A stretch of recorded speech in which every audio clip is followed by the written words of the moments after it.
कान में कितनी हरी कथा गई, जिनके श्रवण समुद्र समाना, कथा तुम्हार सुभग सरी नाना, भर ही निरंतर हो ही न पूरे। वाल्मीकि जी से श्री राम पूछ रहे कि कहां रहूं। वाल्मीकि जी कह रहे प्रभु ये ना पूछिए कहां रहूं, ये बताइए कहां नहीं रहते हो। श्री राम कहे सो तो ठीक कहते हो आप, फिर भी मुझे रहने की जगह तो बताओ।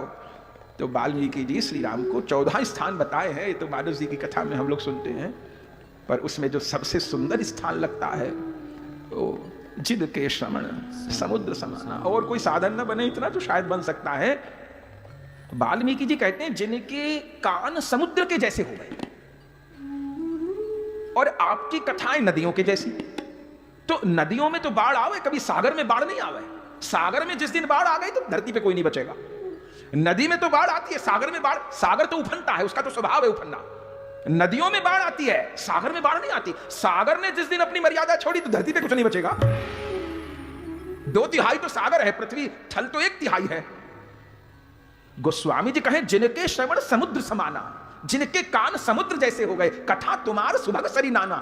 आपकी लीला कथा नदियों के समान। जैसे कितनी नदियां सागर में चली जाएं, सागर कभी ये नहीं कहे बहुत, निरंतर गंगा जी सागर में मिल रही है, यमुना जी सागर में मिल रही है, गोदावरी सागर में मिल रही है, कभी कभी समुद्र में उफान नहीं आवे।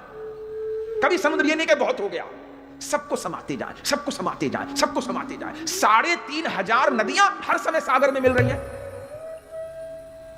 तो जैसे समुद्र असंख्य नदियों के आने पर भी अघावे नहीं, ऐसे जिनके कान आपकी लीला कथा सुन के अघावे नहीं। कथा पूरी होए तो ये पीड़ा होए, हाय 9 क्यों बज गए, अरे कथा क्यों पूरी हो गई, आज जल्दी समय बीत गया।